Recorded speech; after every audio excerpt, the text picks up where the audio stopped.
আসসালামু আলাইকুম, সবাইকে স্বাগত। প্রিয় শিক্ষার্থী বন্ধুরা, আজকে আমি এই যে আইসিটি বিষয়ের পঞ্চম অধ্যায় সি প্রোগ্রামিং সম্পর্কিত এইচএসসি পরীক্ষার জন্য খুব গুরুত্বপূর্ণ কিছু এমসিকিউ প্রশ্ন ও উত্তর আলোচনা করার চেষ্টা করব। আলোচনায় আছে আমি মোহাম্মদ সিরাজুল ইসলাম। চলো শুরু করা যাক। প্রথমে এই যে আমি প্রথম প্রশ্নটি লক্ষ্য করি, তো একটু দ্রুত বলবো সময় সেভ করার জন্য, কারণ আজকে আমি 150টার অধিক এমসিকিউ প্রশ্ন আলোচনা করব। প্রথম প্রশ্ন, সি কোন ধরনের প্রোগ্রামিং ভাষা? এইখানে যে অপশনগুলি রয়েছে তার মধ্যে সি হচ্ছে মধ্যস্তরের প্রোগ্রামিং ভাষা। সি ভাষা ব্যবহার করে উচ্চ স্তরের এবং নিম্ন স্তরের উভয় কাজ করা যায়, সেজন্য সি ভাষাকে মধ্যস্তরের ভাষা বলা হয়। এটার মাধ্যমে হাই লেভেল, লো লেভেল উভয় ধরনের কাজ করা যায়। পরের প্রশ্ন, নিম্নের কোন ভাষা থেকে সি ভাষার উৎপত্তি? বিসিপিএল থেকে। বিসিপিএল এর পূর্ণরূপ হচ্ছে বেসিক কম্বাইন্ড প্রোগ্রামিং ল্যাঙ্গুয়েজ। এখান থেকে এই যে মার্টিন রিসার্চ এর উদ্ভাবিত বিসিপিএল থেকে সি ভাষার উৎপত্তি হয়েছে। যদিও সি ভাষার উদ্ভাবক হচ্ছে ডেনিস রিসি। ডেনিস রিসি সি ভাষার প্রবর্তককে ডেনিস রিসি, ইনি হচ্ছে সি ভাষার প্রবর্তক। আমেরিকার বেল ল্যাবরেটরিতে কাজ করার সময় ডেনিস রিসি সি ভাষা প্রবর্তন করেন। পরবর্তী প্রশ্ন, একটু দ্রুত বলছি কারণ অনেকগুলি প্রশ্ন আজকে আলোচনা করবো। কত সালে সি ভাষা তৈরি হয়? 1970 সালে। এখানে যে অপশনগুলি রয়েছে তার মধ্যে 1970 সালে এই ডেনিস রিসি প্রথমে ইউনিক্স অপারেটিং সিস্টেমে এই সি ভাষা ব্যবহার করেন, প্রয়োগ করেন সর্বপ্রথম। পরবর্তী প্রশ্ন, সি ভাষায় লেখা প্রোগ্রামকে কোন ধরনের ভাষা বলা হয়? Source code. সোর্স কোড কাকে বলে? মেশিন ভাষা বাদে অন্য সব ভাষায় হচ্ছে সোর্স কোড বা উৎস প্রোগ্রাম, তাই না? সোর্স প্রোগ্রাম আর মেশিন ভাষায় লিখিত প্রোগ্রামকে বলা হয় বস্তু প্রোগ্রাম, আর মেশিন ভাষা বাদে অন্য যে কোনো ভাষায় লিখিত প্রোগ্রামকে উৎস প্রোগ্রাম বা সোর্স কোড বলে। বিষয়গুলি মনে রাখবো। পরের প্রশ্ন, সি ভাষায় কোন ধরনের প্রোগ্রামিং মডেল অনুসরণ করে? অবজেক্ট না স্ট্রাকচার। স্ট্রাকচার প্রোগ্রামিং মডেল কেন বলা হয়? সি ভাষার সমস্যাগুলোকে কত ছোট ছোট গ্রুপে ভাগ করে, বিভক্ত করে ধাপে ধাপে সমাধান করা হয় প্রতিটি স্টেটমেন্টের কাজ, সেজন্য স্ট্রাকচার অনুযায়ী কাজ করা হয়। তাই স্ট্রাকচার প্রোগ্রামিং ল্যাঙ্গুয়েজ বলা হয়। সি ভাষাকে মধ্যস্তরের প্রোগ্রামিং ভাষা বলে, সি ভাষাকে জেনারেল পারপাস ল্যাঙ্গুয়েজ বলে, সি ভাষাকে অন্যান্য ভাষার জনক বলে। তো যাই হোক, ওগুলো আমরা আস্তে আস্তে শিখবো। বিসিপিএল এর পূর্ণরূপ basic combined programming language. Basic combined programming language কিছুক্ষণ আগে বলেছিলাম। পরের প্রশ্ন, কোনটিতে কম মেমোরি ও রিসোর্স নিয়ে সহজে কাজ করা যায়? সি ভাষায়। সি ভাষায় কম মেমোরি এবং রিসোর্স নিয়ে সহজে কাজ করা যায়। অন্যান্য সাধারণ ভাষার মতো বেশি মেমোরির প্রয়োজন হয় না, সি ভাষায় কম মেমোরির প্রয়োজন হয়। সি প্রোগ্রামে ডেটার মান গ্রহণের জন্য ব্যবহৃত ফাংশনকে ইনপুট ফাংশন বলে। ইনপুট ফাংশন হচ্ছে সি ভাষায় ইনপুট নেওয়ার জন্য function. Input scanf function. Scanf হচ্ছে ইনপুট ফাংশন। স্ক্যানএফ এর কাজ হচ্ছে কিবোর্ড থেকে ডেটা ইনপুট নেওয়া। সি ভাষাকে কম্পিউটারের অন্যান্য ভাষার জনক বলে, জনক। সি ভাষাকে অন্যান্য ভাষার জনক বলা হয়, জনক, কারণ অন্যান্য ভাষা সি ভাষা ব্যবহার করে তৈরি করা হয়েছে, যেমন উইন্ডোজ, লিনাক্স, এরকম আরো বিভিন্ন ধরনের ভাষা সি ভাষা ব্যবহার করে তৈরি করা হয়েছে, সেজন্য সি ভাষাকে অন্যান্য ভাষার জনক বলা হয়। পরের প্রশ্ন লক্ষ্য করি, সি প্রোগ্রামের ঘোষণার দিক থেকে কয় ধরনের? দুই ধরনের। একটা হচ্ছে এই লোকাল চলক, গ্লোবাল চলক। ভেরিয়েবল সাধারণত দুই ধরনের, local variable, global variable. Local variable ফাংশনের মধ্যে ব্যবহার করা হয়, গ্লোবাল ভেরিয়েবল ফাংশনের শুরুতে বা বাইরে ব্যবহার করা হয়। মেইন ফাংশনের উপরে যদি ব্যবহার করি তাহলে সেটি গ্লোবাল চলক হয়। নিম্নের কোনটি সি ভাষায় তৈরি করা ফাইলের এক্সটেনশন? .cpp।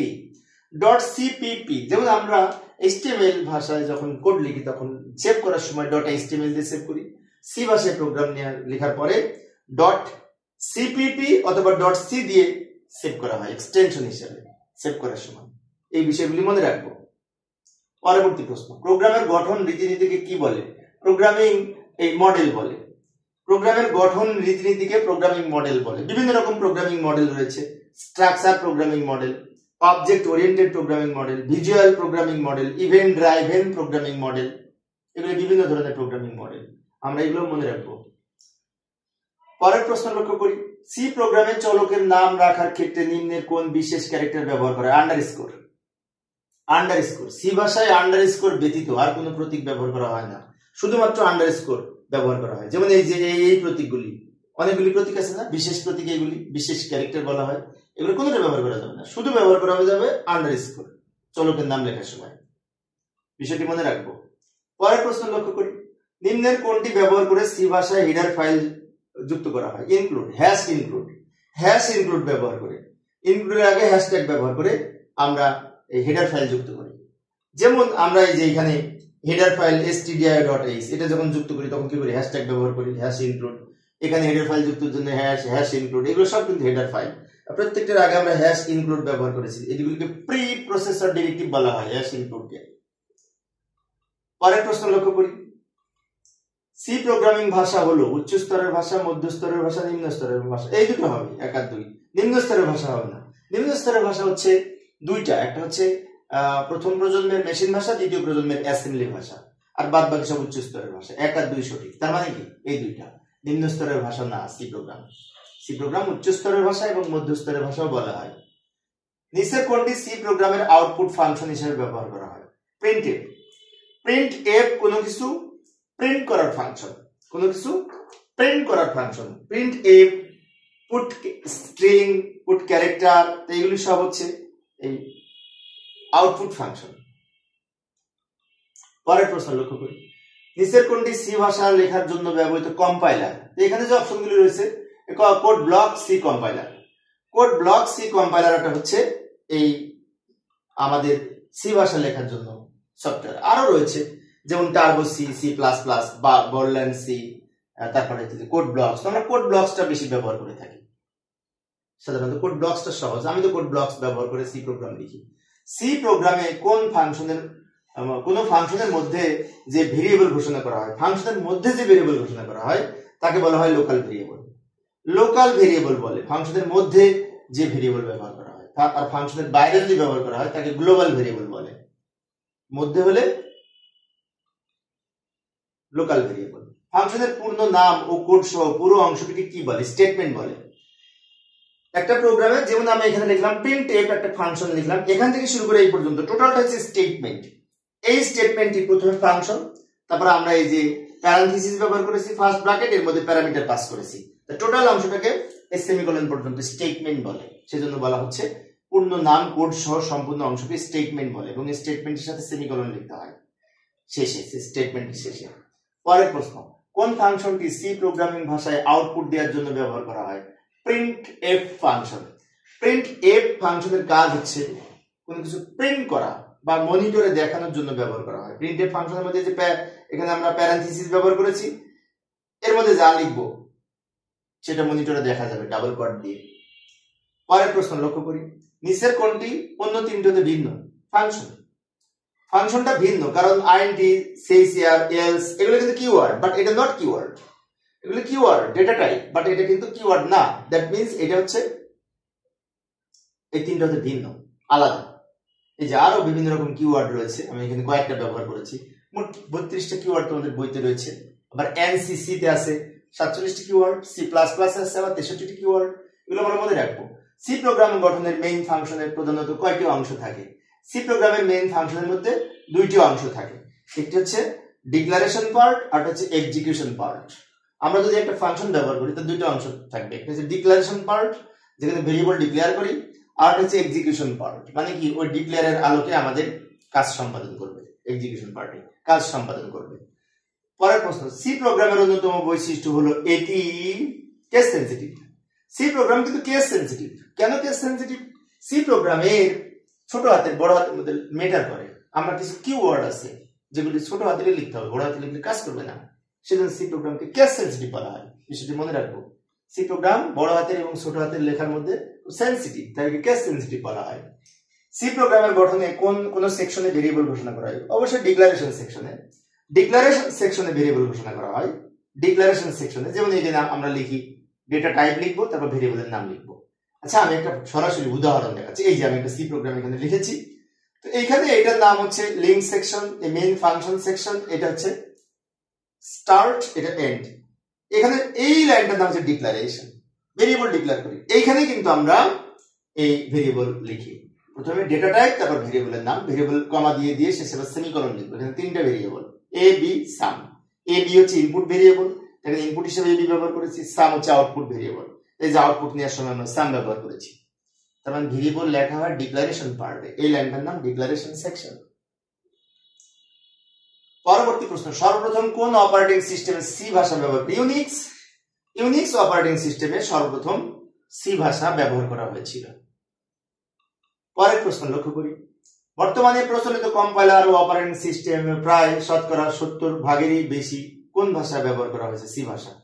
সি ভাষা ব্যবহার করে বর্তমানে যে অপারেটিং সিস্টেমগুলো তৈরি করা হয়েছে, সি ভাষাতে প্রোগ্রাম নির্বাহের শুরুতে কোনটি লেখা হয়? Main function.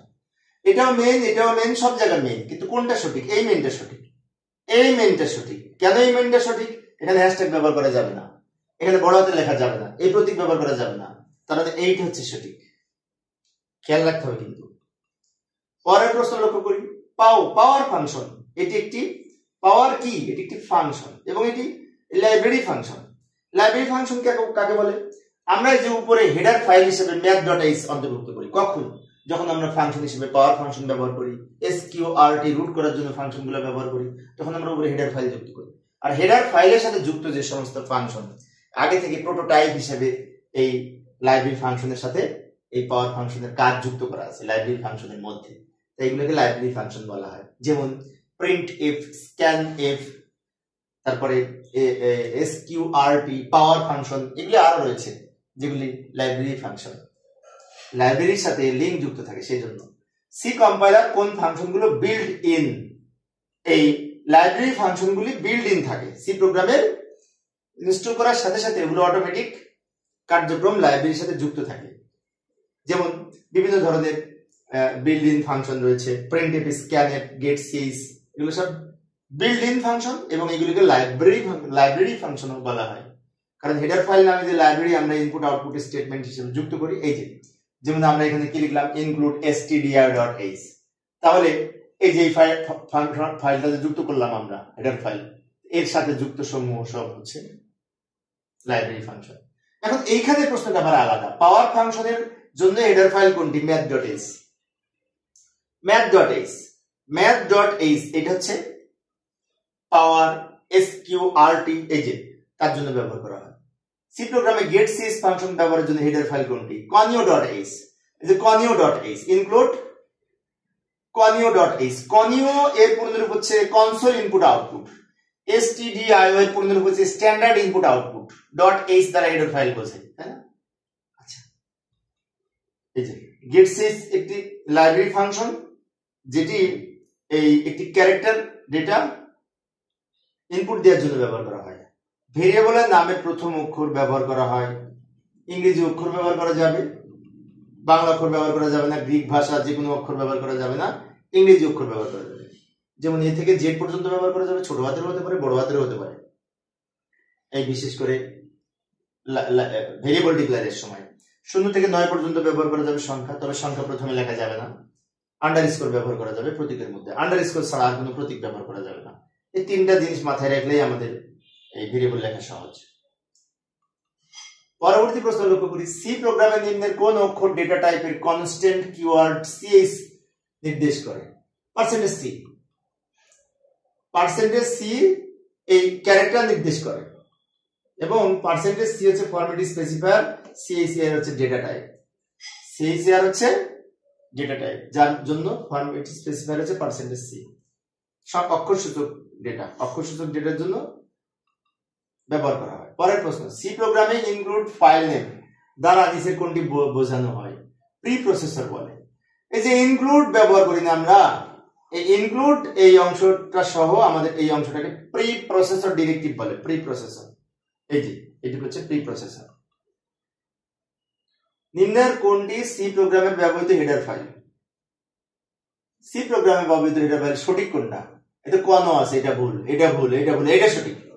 stdio.h standard input output, std তে স্ট্যান্ডার্ড, i তে ইনপুট পোর্টে আউটপুট, এটা সঠিক। অন্যগুলি ভুল আছে, যেমন এখানে ভুল আছে, আইও নেই, এখানে আবার conio হবে, i নেই, এখানে আবার printf হেডার ফাইল হবে না, ঠিক আছে? এই যে stdio.h, conio.h, math.h, string.h এগুলো হচ্ছে বিভিন্ন ধরনের হেডার ফাইল। তাহলে এগুলোর মধ্যে মাত্র এটা আছে, অন্যগুলি ভুল।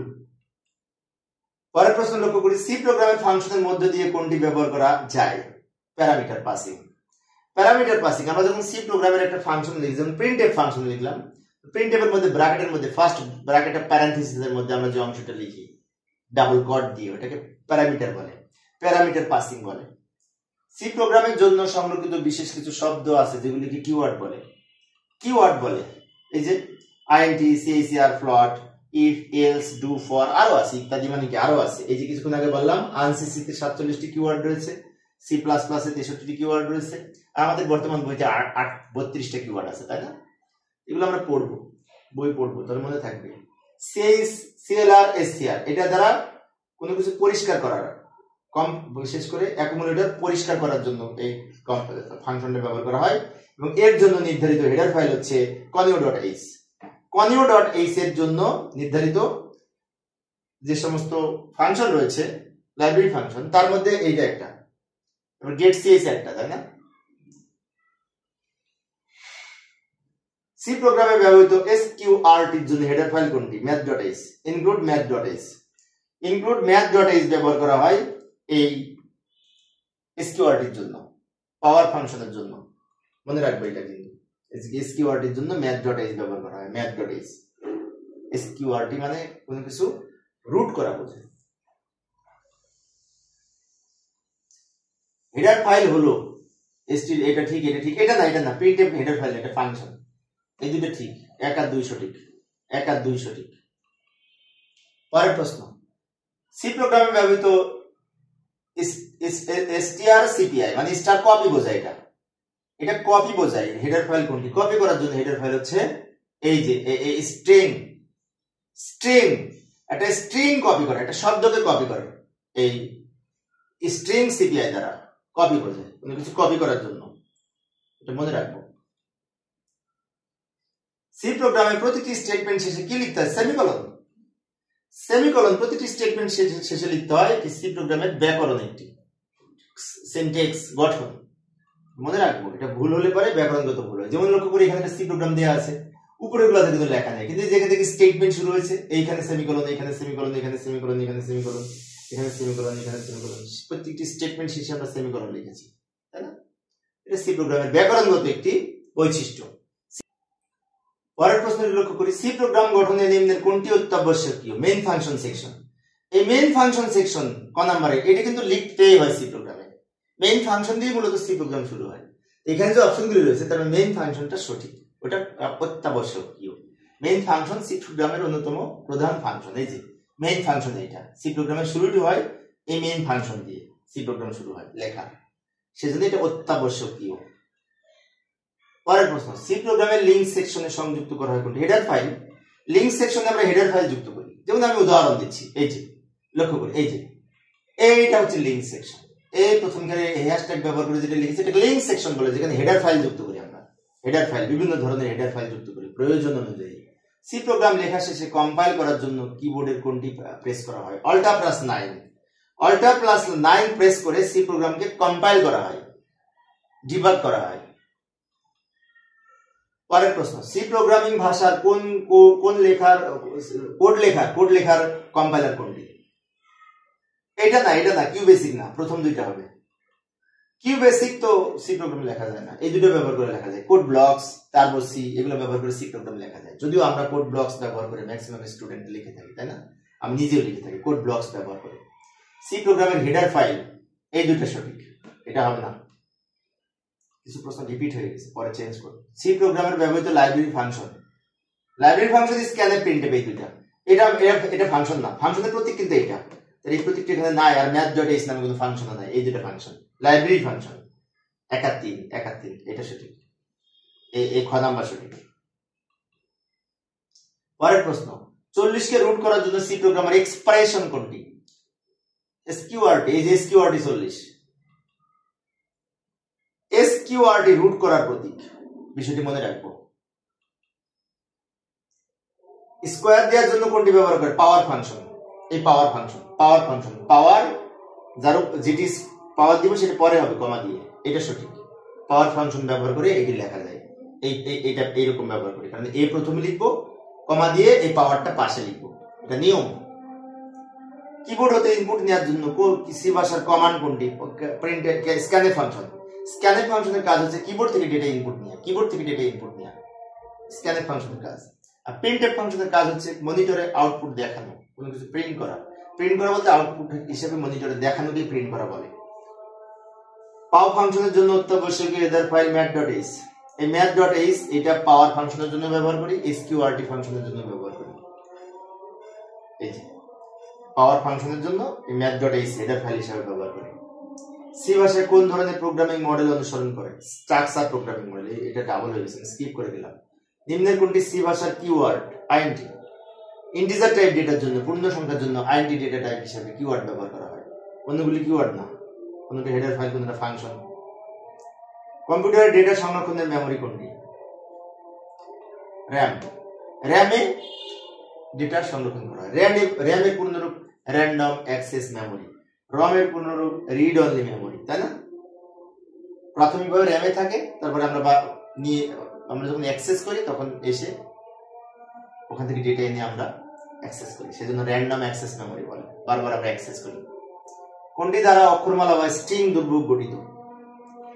ধ্রুবক ক্যারেক্টার দ্বারা। অক্ষরমালা মানে কি? শব্দ। স্ট্রিং মানে শব্দ বোঝায়। শব্দ তৈরি হয় ক্যারেক্টার দিয়ে, কতগুলো ক্যারেক্টার দিয়ে, কতগুলো অক্ষর দিয়ে। অক্ষর মানে ক্যারেক্টার। এই ক্যারেক্টার মানে চরিত্র না, এই ক্যারেক্টার মানে অক্ষর। কম্পিউটারের ভাষায় অক্ষরকে ক্যারেক্টার বলা হয়। সি প্রোগ্রামের ব্যবহৃত পূর্ণ সংখ্যা কোন ধরনের data type? Integer data.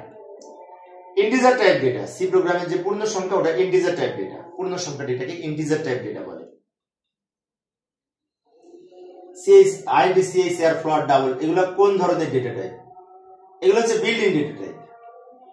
Build in মানে এই সমস্ত ডেটা টাইপ কম্পাইলারে ফিক্সড করা থাকে, সেজন্য এটা বিল্ড ইন ডেটা টাইপ এগুলোকে বলে। প্রাইমারি ডেটা টাইপও বলে। এই যে build in data type. C প্রোগ্রামের ডিক্লারেশনের ভিত্তিতে চলক কত প্রকার? দুই ধরনের। এই যে গ্লোবাল ভেরিয়েবল, লোকাল ভেরিয়েবল, দুইটা। সি প্রোগ্রামের সাধারণ স্টেটমেন্ট গুলো কোন বন্ধনীর মধ্যে যুক্ত থাকে? সাধারণ স্টেটমেন্ট। সি প্রোগ্রামের স্টেটমেন্ট সমূহ এই ব্র্যাকেটের মধ্যে থাকে। একটি বিষয় বলে রাখি, অনেক শিক্ষার্থী কিন্তু এটা টিক মারবে। সি প্রোগ্রামের শুরুতে এটা লিখি, শেষে এটা লিখি, কার্লি ব্র্যাকেট বলে এগুলি। বাট সি প্রোগ্রামের প্রতিটি স্টেটমেন্টের মধ্যে আমরা লিখে থাকি এই যে, যেমন প্রিন্টএফ একটি স্টেটমেন্ট, এর মধ্যে এই ব্র্যাকেট ব্যবহার করেছি। এই ব্র্যাকেটটাকে প্যারেনথেসিস বলে, ফার্স্ট ব্র্যাকেটে প্যারেনথেসিস বলে। এর মধ্যে আমরা যে অংশটা লিখি এটাকে প্যারামিটার বলে। তার মানে এই অংশটার মধ্যে তিনটা বিষয় যুক্ত আছে। একটি হচ্ছে ফাংশন, একটি হচ্ছে প্যারেনথেসিস বা ফার্স্ট ব্র্যাকেট, মাঝখানে যেটা লিখছি এটা প্যারামিটার। তাহলে এই টোটালটা মিলে একটা স্টেটমেন্ট, টোটালটা মিলে একটা স্টেটমেন্ট। এটা হচ্ছে আউটপুট স্টেটমেন্ট। সি প্রোগ্রামের জন্য কিবোর্ডের F ফাইলের জন্য, ফাইল খোলার জন্য Alt+F ব্যবহার করি আমরা। ফাইল বের হবে। সি প্রোগ্রামের জন্য কিবোর্ডের Alt+H ব্যবহার করা হয় কিসের জন্য? হেল্পের জন্য। Alt+H প্রেস করলে হেল্প অপশন আসবে সি প্রোগ্রামের। এগুলো হচ্ছে কিবোর্ড কমান্ড। এগুলি ANSI সি প্রোগ্রামের কয়টি কিওয়ার্ড রয়েছে? ANSI তে 47টি। ANSI এর পূর্ণরূপ আমেরিকান ন্যাশনাল স্ট্যান্ডার্ড ইনস্টিটিউট। এখানে 47টা কিওয়ার্ডের কথা বলা আছে, আর 32টা আমাদের বইতে আছে, তাই না? বইতে আছে, 47টা নাই। আর সি প্লাস প্লাসে আছে কিওয়ার্ড সম্ভবত 63টা। পরের প্রশ্ন লক্ষ্য করি, নিচের কোনটি কিওয়ার্ড? এখানে তো সবগুলাই কিওয়ার্ড, কিন্তু বানানে খেয়াল করতে হবে। কিওয়ার্ড কিন্তু স্মল লেটার হবে, ক্যাপিটাল লেটার হবে না। এইটা হচ্ছে সঠিক, এইটা সঠিক, কারণ এখানে সব স্মল লেটার। কিওয়ার্ড সব সময় স্মল লেটারে লিখতে হয়, বড় হাতের হবে না। যেমন এখানে বড় হাতের আছে, এগুলো হবে না, কারণ এগুলো বিল্ড ইন করা থাকে। এগুলো বিল্ড ইন ডেটা, এগুলো চেঞ্জ করা যাবে না, বিষয়টি খেয়াল রাখবো। নিম্নের কোনটি সি ভাষায় ব্যবহৃত কিওয়ার্ড? ফর। এগুলো তো ING, সিলেক্ট, অনেক শিক্ষার্থীর মনে হতে পারে এগুলো স্মল লেটার। স্মল লেটারের হলেও ওই 47টার মধ্যে এগুলো নাই, এগুলো HTML এ ব্যবহার করা হয়। তাহলে আমাদের পড়ে এগুলো দেখতে হবে কি কি আছে। আমাদের বইতে 32টা আছে, বারবার বলছি, কিন্তু 32টা মুখস্থ না করলে অন্তত 32টার মধ্যে যেগুলো বারবার ব্যবহার হয়েছে এগুলো সম্পর্কে তো ধারণা রাখা লাগবেই। ভেরিয়েবলের নাম ঘোষণার ক্ষেত্রে সর্বোচ্চ অক্ষর সংখ্যা 31। 31টি অক্ষর ব্যবহার করা যায় এই ভেরিয়েবল লেখার সময়। প্রোগ্রামের শুরুতে ঘোষণাকৃত ভেরিয়েবলের কোন ধরনের বলা হয়? প্রোগ্রামের শুরুতে যদি ঘোষণা ব্যবহার করি তাকে গ্লোবাল বলে। প্রোগ্রামের শুরুতে যে ভেরিয়েবল ব্যবহার করা হয় মেইন ফাংশনের উপরে বা বাইরে তাকে গ্লোবাল বলে। আর মেইন ফাংশনের মধ্যে যদি ব্যবহার করি চলক সেটাকে লোকাল বলে। বিষয়টি মনে রাখবো, চলক দুই প্রকার, গ্লোবাল আর লোকাল। প্রোগ্রামের বিভিন্ন রাশির অপরিবর্তিত মানকে কি বলে? কনস্ট্যান্ট বলে। অপরিবর্তিত মানে কি? পরিবর্তন হবে না, দ্যাট ইজ কনস্ট্যান্ট, ফিক্সড। আর পরিবর্তন হবে ওটা ভেরিয়েবল, পরিবর্তন হবে ওটা ভেরিয়েবল, আর নট পরিবর্তনশীল, দ্যাট ইজ কনস্ট্যান্ট।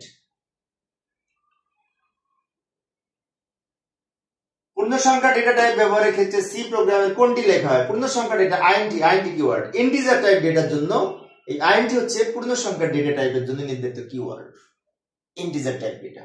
অন্যদিকে ভগ্নাংশের জন্য ফ্লট লিখি, অক্ষরের জন্য ক্যারেক্টার লিখি, ডাবলের জন্য ডাবল লিখি, তাই না? যাই হোক, প্রত্যেকটা অপশন সম্পর্কে ব্যাখ্যা করতে গেলে কিন্তু আমাদের অনেক সময় লাগবে, কারণ আজকে আমি 150টা প্রশ্ন আলোচনা করব। আজান দিয়ে দিয়েছে, নামাজ পড়তে হবে, দ্রুত করতে হবে। লক্ষ্য করি, একটি ইংরেজি বর্ণ লিখতে কোন ডেটা টাইপে কোন ডেটা টাইপ ব্যবহার করা হয়? বর্ণ লিখতে সিএসিআর অক্ষর ব্যবহার করা হয়, অক্ষর। বর্ণ লিখতে অক্ষর ব্যবহার করা হয়, যেমন এই যে সিএসিআর ডেটা টাইপ এক্স, এক্স একটা অক্ষর, এক্স এর মধ্যে একটা অক্ষর রাখা যাবে, যে কোনো অক্ষর, অন্য কিছু রাখা যাবে না। একাধিক ক্যারেক্টার নিয়ে ধ্রুবক গঠনের ক্ষেত্রে কোনটি ব্যবহার করা হয়? স্ট্রিং। স্ট্রিং ব্যবহার করা হয়। স্ট্রিং মানে অক্ষরমালা, শব্দ, একাধিক ক্যারেক্টার নিয়ে তৈরি করা হয়, স্ট্রিং। ভগ্নাংশ যুক্ত ফ্লোটিং পয়েন্ট ডেটার সি প্রোগ্রামের কোন ডেটা টাইপ ব্যবহার করে? ফ্লট। ফ্লট ব্যবহার করা হয়। ফ্লট, ফ্লট হচ্ছে ভগ্নাংশ টাইপ ডেটা বা পয়েন্ট যুক্ত ডেটা জন্য ফ্লট কিওয়ার্ড ডেটা টাইপ হিসেবে ব্যবহার করা হয়। ফ্লোটিং পয়েন্ট সি প্রোগ্রামের কত বাইট জায়গা নেয়? ফ্লোটিং পয়েন্ট ফ্লট ডেটা টাইপ 32 বিট জায়গা নেয়, মানে 4 বাইট। 32 বিট মানে 4 বাইট। একটু ব্যাখ্যা দিচ্ছি। এই একটা অক্ষর লিখতে 1 বাইট জায়গা লাগে, ক্যারেক্টার লিখতে 1 বাইট বা 8 বিট। একটা পূর্ণ সংখ্যা লিখতে, যে কোনো পূর্ণ সংখ্যা লিখতে 2 বাইট বা 16 বিট জায়গা লাগে। আর একটা ভগ্নাংশ সংখ্যা লিখতে 4 বাইট বা 32 বিট জায়গা লাগে। এবং একটা ডাবল টাইপ ডেটা লিখতে 8 বিট বা 8 বাইট বা 64 বিট জায়গা লাগে। তাহলে আমরা মনে রাখবো, সি প্রোগ্রামের ক্যারেক্টার লিখতে 1 বাইট জায়গা লাগে, মানে 8 বিট। 8 বিটে এক ক্যারেক্টার, এটা তো আমরা জানি। আনসাইন ক্যারেক্টার, এখানেও 1 বাইট। ক্যারেক্টার সাইন্ড হোক আর আনসাইন্ড হোক 1 বাইট, মানে 8 বিট জায়গা লাগে। ডাবল টাইপ ডেটার জন্য 8 বাইট, মানে 28টা 64 বিট জায়গা লাগে ডাবল টাইপ ডেটার জন্য। সি প্রোগ্রামে ডাবল টাইপ ডেটা, যে ডাবল কিওয়ার্ড যখন আমরা ব্যবহার করি তখন 64 বিট জায়গা লাগে। 64 বিট মানে 8 বাইট। সি প্রোগ্রাম ডেটা সংরক্ষণের জন্য ব্যবহৃত মেমরি বা লোকেশন ঠিকানাকে ভেরিয়েবল বলে। ভেরিয়েবল হচ্ছে মেমরি লোকেশন। অর্থাৎ সি প্রোগ্রামে আমরা যখন ভেরিয়েবল ঘোষণা করি, ভেরিয়েবল ঘোষণার অর্থ হচ্ছে এ বি সি তিনটা যদি ভেরিয়েবল দিই, এর মধ্যে একটা ডেটা রাখতে পারবো, বি এর মধ্যে ডেটা একটা, সি এর মধ্যে একটা, তিনটা ভেরিয়েবল।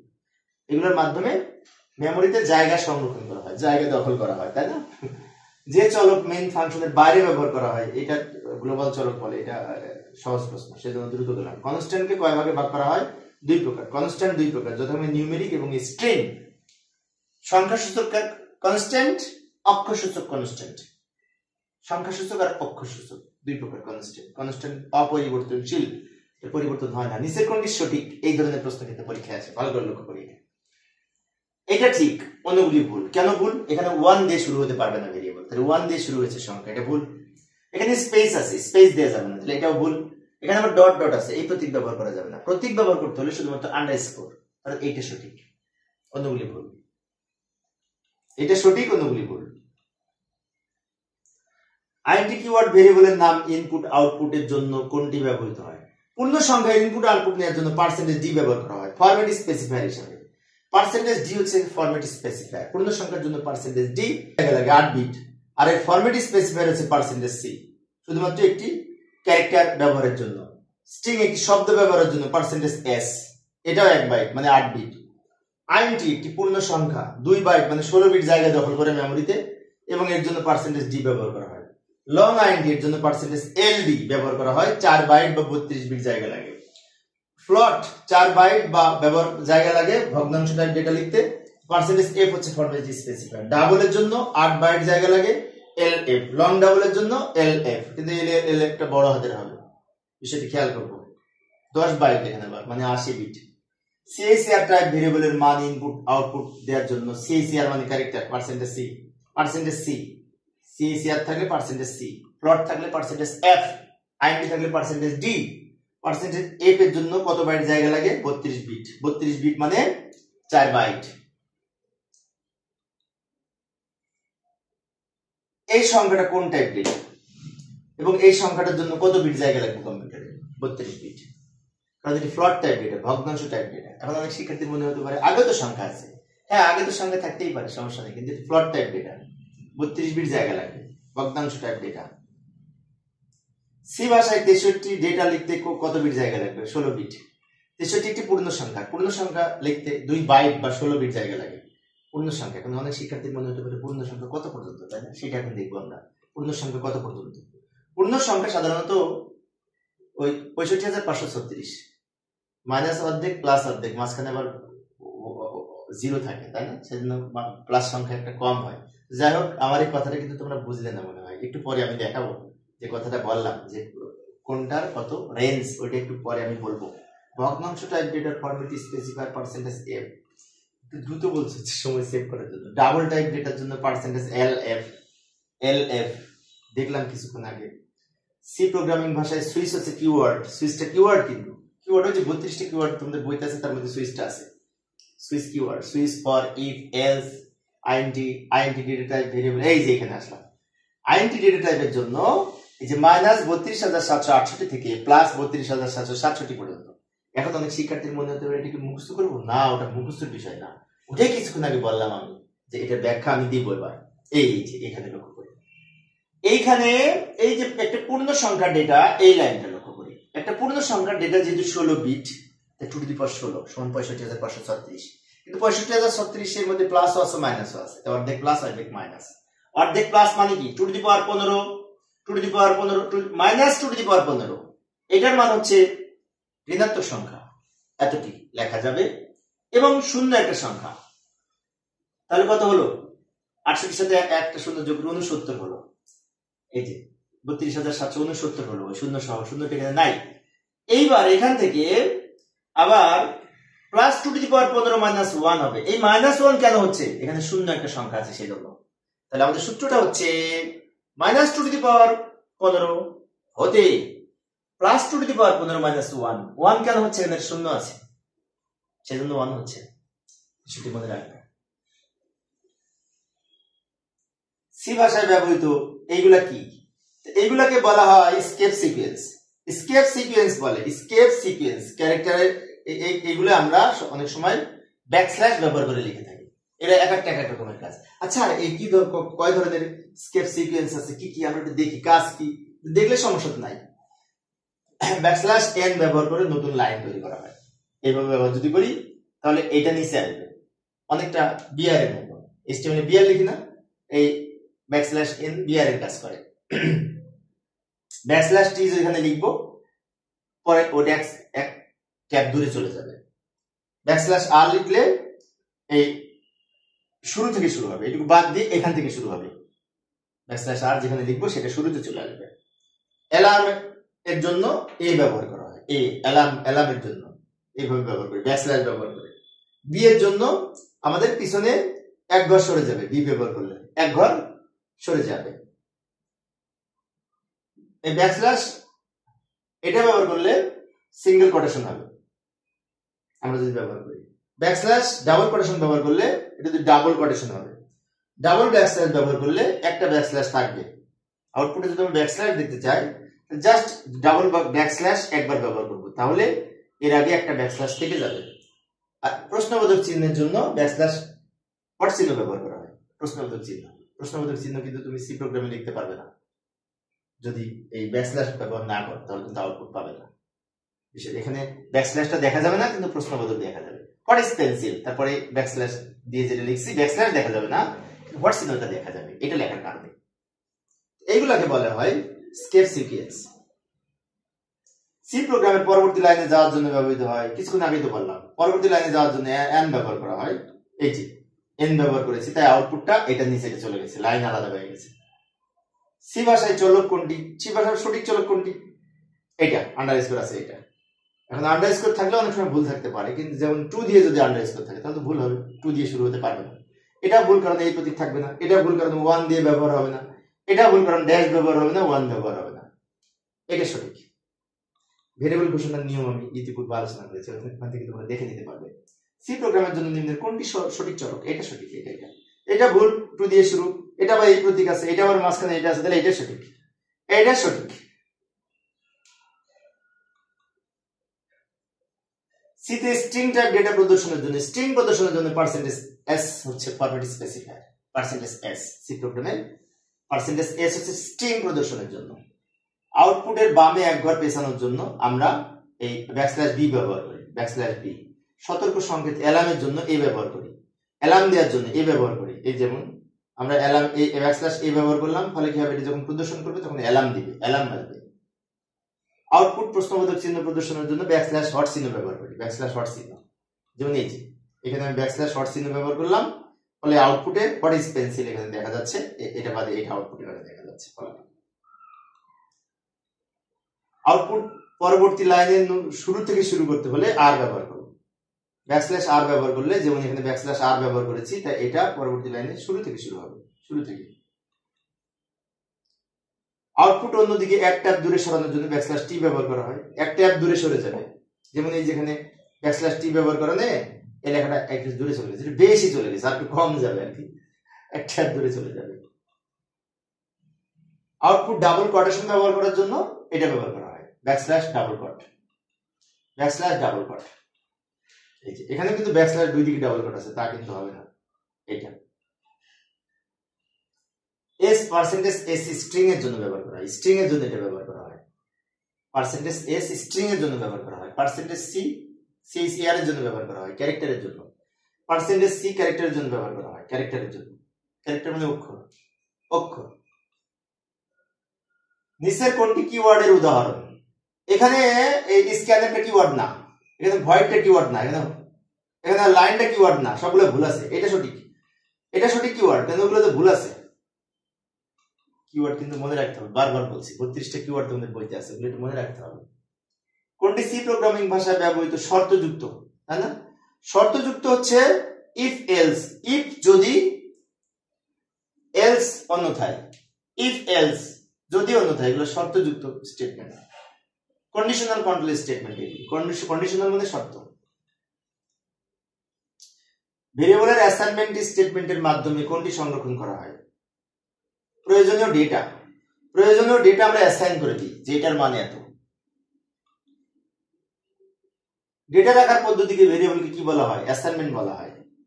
অ্যাসাইনমেন্ট মানে ওই আমরা অ্যাসাইনমেন্ট খাতা লিখি ওইটা না, এই অ্যাসাইনমেন্ট বলতে বোঝায় যে আমরা ভেরিয়েবলের তথ্য সংরক্ষণের একটা প্রক্রিয়া। যেমন a সমান 2, c সমান 5, তাহলে a এর মান 2, c এর মান 5 অ্যাসাইন করে দিলাম। This is assignment system. Assign করে দিলাম, নির্ধারণ করে দিলাম। কোন মানকে সংরক্ষণের জন্য নিচের কোনটি ব্যবহার করা হয়? এই মেমোরি লোকেশন ব্যবহার করা হয়। সংরক্ষণের জন্য তো মেমোরি ব্যবহার করা হয়, অন্য কিছু তো না। কিবোর্ডের ফলাফল লজিক্যাল এক্সপ্রেশন সত্য মিথ্যা, সত্য অথবা মিথ্যা, এবং না অথবা, সত্য অথবা মিথ্যা। একটা প্রশ্নের উত্তর সত্য হতে পারে, মিথ্যা হতে পারে। সত্য এবং মিথ্যা একসাথে হতে পারে না, সত্য মিথ্যা গুলাই ফেললে হবে না, হয় সত্য হবে অথবা মিথ্যা হবে। Yes or no, yes and no, এটা কিন্তু আমরা বলিনি, তাই অথবা হবে। অর্থাৎ একটা স্টেটমেন্টের ফলাফল সত্য হতে পারে, মিথ্যা হতে পারে, তাহলে সত্য অথবা মিথ্যা, খেয়াল রাখবো বিষয়টা। আইকিউ টাইপের প্রশ্ন এটি কিন্তু। কোনটি সি প্রোগ্রামিং ভাষায় ব্যবহৃত কন্ডিশনাল স্টেটমেন্ট? কন্ডিশনাল স্টেটমেন্ট হচ্ছে যে সুইচ কন্ট্রোল স্টেটমেন্ট। সুইচটা হচ্ছে conditional control statement, switch, if, else, এগুলি। Else, if. কয় ধরনের লুপ সি প্রোগ্রামে ব্যবহার করা হয়? 3 ধরনের, for loop, while loop, do while loop. শর্ত সাপেক্ষে স্টেটমেন্টগুলোকে ধারাবাহিক নির্বাহ করার জন্য শর্ত সাপেক্ষে যদি আমরা কাজ করতে চাই তো ফর লুপ ব্যবহার করতে হয়। ফর লুপ ব্যবহার করার মাধ্যমে আমরা ধারাবাহিকভাবে নির্বাহ করবে শর্ত সাপেক্ষে, শর্ত সত্য হলে কাজ করবে। While loop, do while loop এর মধ্যে পার্থক্য কোথায়? পার্থক্য হচ্ছে এই সিনট্যাক্সে। মানে হোয়াইল লুপ এর গঠনটা হচ্ছে আগে কন্ডিশন চেক করবে পরে কাজ করবে, আর ডু হোয়াইল লুপের গঠনটা হচ্ছে আগে কাজ করবে পরে কন্ডিশন চেক করবে, এটুকু পার্থক্য। হয় লুপ আগে কন্ডিশন চেক করে পরে কাজ করে, আর ডু হয় লুপ আগে কাজ করে পরে কন্ডিশন চেক করে। এটা গঠনগত পার্থক্য, সেজন্য সিনট্যাক্স হচ্ছে গঠন। while এর কন্ডিশন পরীক্ষা করা হয় আগে, লুপের শুরুতেই while এ কন্ডিশন চেক করে, আর ডু while এ পরে করে, এক্সিকিউশনের পরে করে। ডেটা পাঠানোর জন্য ব্যবহৃত ভেরিয়েবল সমূহকে কি বলা হয়? প্যারামিটার, তাই না? রিটার্ন উপস্থাপনকে কি বলে? এক্সপ্রেশন বলে। x সমান a plus b plus c, এটা লিখি না? টোটালটা হচ্ছে এক্সপ্রেশন। এখানে প্লাস ইকুয়াল টু এগুলো operator, R A B C এগুলো হচ্ছে অপারেন্ড। অপারেন্ড হচ্ছে যে বি সি লিখে না, এগুলা যে সকল অপারেটর একটি অপারেন্ড নিয়ে কাজ করে, এই ইউনারি অপারেটর একটা অপারেটর নিয়ে কাজ করে, দুইটি অপারেটর নিয়ে কাজ করে বাইনারি অপারেটর, আর এক এক করে বৃদ্ধি করে ডিক্রিমেন্টাল অপারেটর বলে, এক এক করে হ্রাস করে বৃদ্ধি করলে ইনক্রিমেন্টাল, আর হ্রাস করলে ডিক্রিমেন্টাল। এগুলো মনে রাখবো। গাণিতিক কাজে যেমন যোগ বিয়োগ গুণ ইত্যাদি করার জন্য কোনটি ব্যবহার করে? অ্যারিথমেটিক অপারেটর গাণিতিক যোগ বিয়োগ গুণ ভাগ এগুলো সম্পন্ন করে। পরের প্রশ্ন, দুইটা অপারেন্ডের মধ্যে ছোট বড় সমান এগুলা রিলেশনাল অপারেটর হচ্ছে less than or equal to, greater than or equal to, double equal to, এগুলো রিলেশনাল। একটা ইকুয়াল টু হলে assignment operator, double equal to হলে রিলেশনাল অপারেটর। যেমন এখানে বলেছে কোনটি বিট ওয়াইজ অপারেটর, এটা হচ্ছে বিট ওয়াইজ অপারেটর। অনেক শিক্ষার্থীর মনে হতে পারে এই একটা এন্ড আর এই দুইটা এন্ডের মধ্যে পার্থক্য কি? এই দুইটা এন্ড যখন ব্যবহার করবো তখন সেটা লজিক্যাল অপারেটর, আর একটা এন্ড যখন ব্যবহার করবো সেটা বিট ওয়াইজ অপারেটর। বিষয়টি মনে রাখবে, এগুলো রিলেশনাল অপারেটর। কোনগুলো কি অপারেটর করতে হবে তাহলে মনে থাকবে। পরের প্রশ্ন লক্ষ্য করুন, সি ভাষায় স্টেটমেন্ট সমূহকে কয়টি ভাগে ভাগ করা হয়? এই দুইটি ভাগে ভাগ করা হয়। যে স্টেটমেন্টের সাহায্যে উপাত্ত সংগ্রহ করা হয় তাকে ইনপুট স্টেটমেন্ট বলে, আর যার মাধ্যমে আউটপুট দেখানো হয় তাকে আউটপুট স্টেটমেন্ট বলে। স্টেটমেন্ট সমূহ দুই ধরনের, ইনপুট স্টেটমেন্ট, আউটপুট স্টেটমেন্ট। গ্রহণ করার জন্য উপাত্ত প্রদান করার জন্য ইনপুট, আর আউটপুট দেখানোর জন্য আউটপুট। ইনক্রিমেন্টাল অপারেটর কোনটি? এই যে প্লাস ইনক্রিমেন্ট মানে কি? বৃদ্ধি পাবে, দ্যাট ইজ প্লাস। আর এটা হচ্ছে লজিক্যাল, এটাও লজিক্যাল, এটা আবার ডিক্রিমেন্টাল অপারেটর, মাইনাস। ডিক্রিমেন্টাল কিন্তু এইখানে হয় না, উপরে হয়। এটা তো আন্ডারলাইন করে লিখেছে দুইটা। কোনটি লজিক্যাল অপারেটর? এটা। এখন অনেক শিক্ষার্থী বলে যে অর এর প্রতীকটি, এটা তো লজিক্যাল অপারেটর, বাট অর একটা হবে না, ডাবল অর হতে হবে। অর হতে হবে ডাবল, একটা হবে না। বিষয়টি মনে রাখবো। বি প্লাস এ সমান 2, অপারেন্ড কোনটি? এখানে অপারেন্ড হচ্ছে এ আর বি, আর এগুলো অপারেটর। আর টোটালটা হচ্ছে এক্সপ্রেশন। অপারেন্ড এবং অপারেটরের সমন্বয়ে গঠিত টোটাল ইকুয়েশন হচ্ছে এক্সপ্রেশন, সমীকরণ, ইকুয়েশন। বাট এই ইকুয়েশনের মধ্যে এ বি এগুলি হচ্ছে অপারেন্ড, আর প্রতীকগুলি অপারেটর। এখানে এ আর বি উত্তর। পরের প্রশ্ন, কোনটি সম্পর্কযুক্ত operator? Relational operator, that is এইটা রিলেশনাল অপারেটর। এটা রিলেশনাল অপারেটর, এটা লেফট শিফট। এটা হচ্ছে অ্যারিথমেটিক অপারেটর, এটা হচ্ছে এন্ড তো অপারেটর না, এন্ড তো অন্যভাবে লিখি আমরা, তাই না? এটা কোনো অপারেটর না। তিনটি পূর্ণ সংখ্যা এবিসি কিবোর্ডের দ্বারা ইনপুট নেওয়ার জন্য কোনটি সঠিক? এখন এটা দুটো সেম কিন্তু লক্ষ্য করি, বাট এইটা সঠিক। কেন সঠিক? পার্সেন্টেজ ডি হচ্ছে ফরম্যাট স্পেসিফায়ার, এবিসি এর জন্য তিনটা ব্যবহার করব, বাট কমা হবে না, ডাবল কোট হবে দুই দিকে, মাঝখানে কোনো কমা হবে না। এগুলো আবার কমা দিয়ে লিখবো, খেয়াল রাখবো বিষয়টা। এখন অনেক শিক্ষার্থীর মধ্যে কেন? এটা নিয়ম তাই। এখানে ভিতরে কমা দেওয়া যাবে না, এখানে কমা দিয়ে আলাদা করতে হবে। এর ভিতরে কমা দিয়েছে তাই ভুল আছে, উপরে নিচেরটা তো ঠিকই নাই। আউটপুট স্টেটমেন্ট হলো প্রিন্টএফ, গেট সিএস পুট, এই দুটা। পি থাকলে আউটপুট বুঝবো আমরা, পি থাকলে মনে রাখবো, প্রিন্টএফ, তারপরে পুট স্ট্রিং। সি ভাষায় ব্যবহৃত অ্যাসাইনমেন্ট অপারেটর কোনটি? এই দুটো অ্যাসাইনমেন্ট, এটা কিন্তু লজিক্যাল অপারেটর, এই দুটো ঠিক, 1 আর 3। অপারেটর গুলো মুখস্থ করতে হবে আমাদের, বারবার পড়লে মুখস্থ হবে। সি ভাষায় বিভিন্ন ইনক্রিমেন্ট এবং ডিক্রিমেন্ট হচ্ছে। ইনক্রিমেন্ট এটা, ডিক্রিমেন্ট এটা, এটা না, এটা তো অ্যাসাইনমেন্ট অপারেটর। এই দুটো উত্তর, এই দুটো উত্তর 1 আর 3। এটা ইনক্রিমেন্ট, এটা decrement. Decrement minus increment plus, but এটা তো না, এটা অ্যাসাইনমেন্ট অপারেটর। এটা সি ভাষায় ব্যবহৃত বিভিন্ন ইনক্রিমেন্ট এবং ডিক্রিমেন্ট অপারেটর হচ্ছে প্রিফিক্স, পোস্টফিক্স, সাফিক্স নামে কিছু নাই। আমি যদি প্রথমে যুক্ত করি, যেমন plus plus i, that is prefix. Plus প্লাসটা আগে আছে ভেরিয়েবলের, আর আই প্লাস প্লাস, তো প্লাস প্লাসটা পরে আছে, দ্যাট ইজ পোস্টফিক্স। দুই ধরনের আছে, সাফিক্স নামে কিছু নাই, বিষয়টি খেয়াল রাখবো।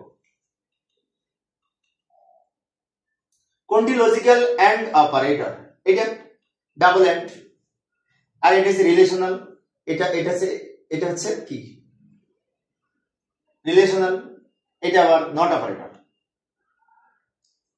এই যে এক্স স্কয়ার, এটা কোনটি সঠিক?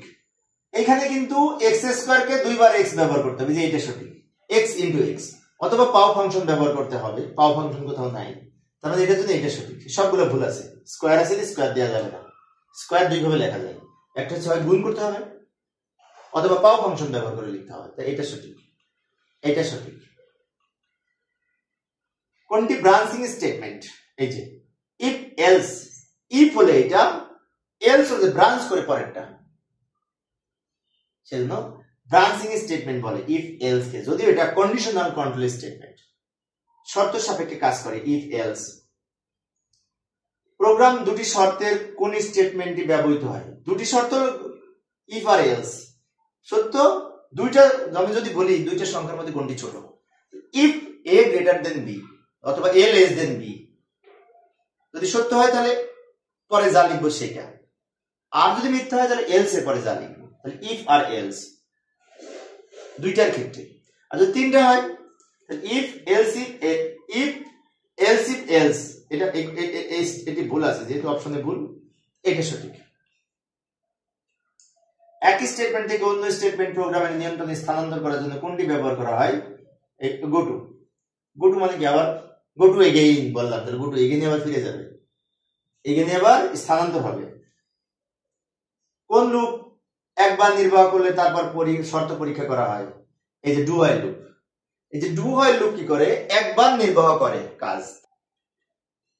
পরের প্রশ্নটি লক্ষ্য করি, ডিসিশন স্টেটমেন্ট কোনটি? ডিসিশন মানে শর্ত, তো শর্ত যাচাই করা হয় ইফ দিয়ে। ইফ দিয়ে শর্ত যাচাই করা হয়। If K conditional control statement বলে। যে সকল অপারেটর একাধিক অপারেন্ড নিয়ে তৈরি, বাইনারি বলে। বাইনারিটা হচ্ছে একাধিক, বাইনারি ধ্রুবক না, বাইনারি অপারেটর। বাইনারি ধ্রুবক আছে, এটা হবে না কিন্তু। আর একটা নিয়ে যখন কাজ করে তাকে ইউনারি বলে, আর একাধিক নিয়ে কাজ করলে তাকে বাইনারি বলে। এবার আমরা এই সি প্রোগ্রাম সম্পর্কিত কিছু প্রশ্ন দেখব। এইখানে বলছে, এইখানে 1 থেকে 6 পর্যন্ত প্রদর্শন করবে, এক এক করে বৃদ্ধি করবে। তাহলে 1 2 3 এইভাবে যাবে 6 পর্যন্ত।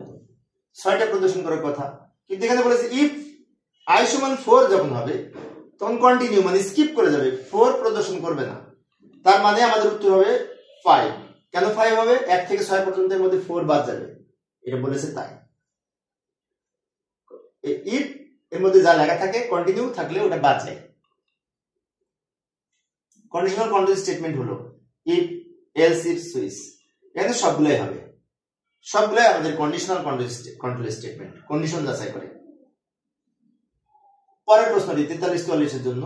এখানে বলছে প্রোগ্রামের আউটপুট কত হবে, তাই না? 1 থেকে 6 পর্যন্ত প্রদর্শন করবে না, 1 থেকে 6 পর্যন্ত সংখ্যাগুলো যোগ করবে, যোগ 1 থেকে সংখ্যাগুলো যোগ করবে 6 পর্যন্ত, তাহলে আউটপুট কত হবে, তাই না? এইটা 1 থেকে 6 পর্যন্ত সংখ্যাগুলো যোগ হচ্ছে 21। 1 থেকে 6 পর্যন্ত সংখ্যাগুলো যোগফল 21। যোগফলের এখানে সি প্রোগ্রাম দেয়া আছে ফর লুপ ব্যবহার করে। ওই স্টেটমেন্টটি বলছে i এর কি মানের পরিবর্তন ফলে আউটপুট 12 হবে।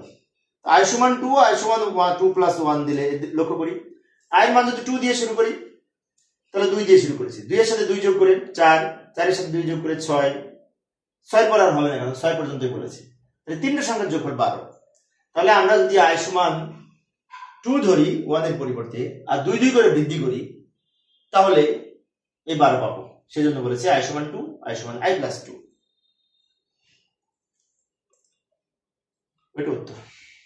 পরের প্রশ্ন, এখানে সি প্রোগ্রাম দেয়া আছে, HTML কতবার প্রদর্শন করবে? আচ্ছা, HTML প্রদর্শন করবে কতবার লক্ষ্য করি, 1 থেকে প্রদর্শন করা শুরু করবে 6 পর্যন্ত, কিন্তু যখন 4 হবে তখন ওটা বাদ দিবে, 5 বার প্রদর্শন করবে। 5 বার কেন প্রদর্শন করবে? 1 থেকে প্রদর্শন করা শুরু করবে, 1 2 3 4 প্রদর্শন করবে না, চতুর্থ বার প্রদর্শন করবে না, কারণ এটা কন্টিনিউ বলা আছে, ইফ 4 সমান কন্টিনিউ, সেজন্য ওটা বাদ দিয়ে 1 2 3 4 5 বার। প্রশ্নগুলি বোর্ডের প্রশ্ন, ঢাকা বোর্ডে এসছে, এটা ঢাকা বোর্ডে এসছে। বলছে এইখানে অপারেটর গুলো কি কি? এই যে প্লাস প্লাস, এটা হচ্ছে অ্যারিথমেটিক অপারেটর, ইকুয়াল টু এগুলো অ্যাসাইনমেন্ট রিলেশনাল অপারেটর, তাই না? লজিক্যাল অপারেটর এখানে নাই, এই যে এখানে কিন্তু রিলেশনাল অপারেটর এটা ব্যবহার করা হয়েছে, আর এগুলো অ্যাসাইনমেন্ট অপারেটর আছে, কিন্তু অ্যাসাইনমেন্ট অপারেটর কথা তো বলেনি, এখানে নাই। তাই এইখানে এই দুটো অপারেটর ব্যবহার করা হয়েছে, আরো আছে এগুলো, এখানে অপশনগুলো নাই, লজিক্যাল ব্যবহার করা হয়নি, এন্ড অর নট এগুলো লজিক্যাল, এগুলো নাই এখানে, তাই এই দুটো সঠিক, তার মানে এটা সঠিক। অপারেটর চিনতে হবে। পরের প্রশ্ন 7, বেশি প্রশ্ন নাই আর, আজ 50 পর্যন্ত আলোচনা করব। m এর মান শুরুটা হবে m সমান 5 কে 3 দ্বারা মোড করে ফলাফল হয় 2। কিভাবে 2 হয়? 5 কে 3 দ্বারা ভাগ করে ভাগ শেষ 2, তার মানে কি m এর মান 2, 2 5 পর্যন্ত যাবে। তাহলে এখানে বলেছে আইসিটি লেখাটি কতবার প্রদর্শন করবে, আর 1 করে বাড়বে m এর মান, তা 2 থেকে শুরু হবে, 2 3 4 5 4 বার। এই যে 2 থেকে শুরু হবে, অনেক শিক্ষার্থীর মনে হতে পারে কেমনে বুঝবো 2 থেকে শুরু হবে? এই যে বলা আছে m সমান 5 মোড 3, মানে 5 কে 3 দ্বারা মোড করে ফলাফল 2, তার 2 থেকে শুরু হবে, ইনিশিয়াল 2, আর 1 1 করে বাড়বে, 2 3 4 5 পর্যন্ত যাবে, 1 2 3 4 বার, 4 বার প্রদর্শন করবে আইসিটি লেখাটি, 4 এ টিক মারবো। পরের প্রশ্ন লক্ষ্য করি, 47 48 নম্বর প্রশ্ন, ওই একই প্রশ্ন, 48 নম্বর প্রশ্ন। এখানে বলেছে m সমান যদি 1 এর পরিবর্তে 2 হয় তাহলে কয়বার প্রদর্শন করবে? m সমান যদি 2 হয় তাহলে 2 এর সাথে 2 যোগ করে 4, আর তো হবে না, তা 2 বার হচ্ছে।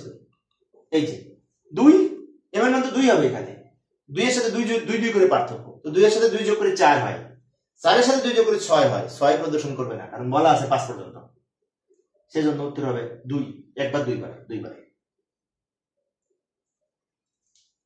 বরিশাল বোর্ডের প্রশ্নটি এসেছে। পরের প্রশ্ন 49 50, এবং এই উদ্দীপকে আজকে লাস্ট। এখানে সি ভাষায় 50 নম্বর প্রশ্নটি ময়মনসিংহ বোর্ডে এসেছিল।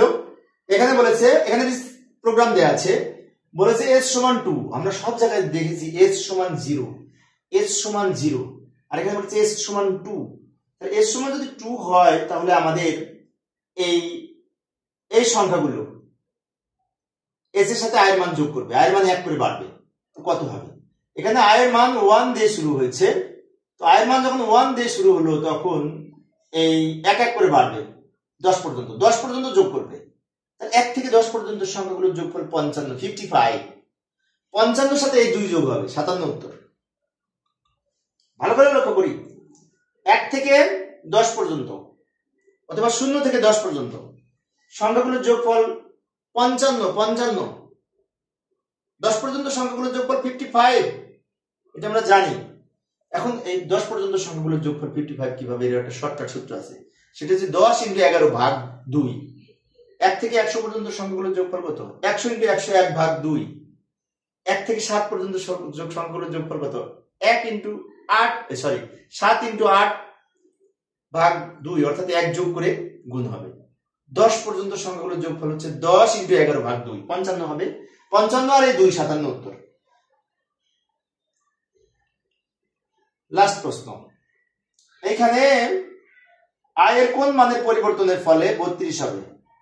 এখানে i সমান যদি আমরা 2 ধরি, এই যে লক্ষ্য করি, i সমান যদি 2 ধরি, এটুকু তো বাদ, আর 2 2 করে যদি বৃদ্ধি পায় তাহলে আউটপুট 32 হয়। i সমান 2 আর 2 2 করে বৃদ্ধি পাবে, তাহলে যোগফল 32 হবে। আমি প্রমাণ করে দিচ্ছি। i সমান আমি 2 ধরলাম, 2, 1 এর পরিবর্তে 2 ধরলাম, এই টু, কিন্তু এই টু তো এই আগের টু, এটা বাদ। i সমান 2 ধরলাম, 2 এর সাথে 2 যদি যোগ, i সমান 2 ধরলাম, 2 এর সাথে 2 যোগ করে 4, 4 এর সাথে 2 যোগ করে 6, তার সাথে 2 যোগ করে এত, তার আগে 10 পর্যন্ত। তাহলে এখান থেকে এইটুকু যোগফল হচ্ছে 30। লক্ষ্য করি এই দুটো যোগ করে 6 6 6 12, 12 আর 8 20 আর 10 32, 30 আর এই 2 32, আগের 2। তার মানে 32 হবে কখন, যখন এই স্টেটমেন্টটি হবে i সমান 2 আর i সমান i প্লাস 2। তো প্রিয় শিক্ষার্থী বন্ধুরা, আজকে আমি 150-135টি প্রশ্নের আলোচনা করলাম। আরো কিছু প্রশ্ন আছে, আমি পরের ক্লাসে আলোচনা করবো, এমনি ক্লাসটি লম্বা হয়ে যাচ্ছে। আর আজকে শুক্রবার, আমি নামাজ পড়ার জন্য কিছুক্ষণের মধ্যে নামাজ শুরু হবে। তো পরিশেষে অন্যান্য ক্লাসগুলি দেখার আমন্ত্রণ রইল। সবাই ভালো থাকবে এবং সুস্থ থাকবে, এই কামনায় খোদা হাফেজ।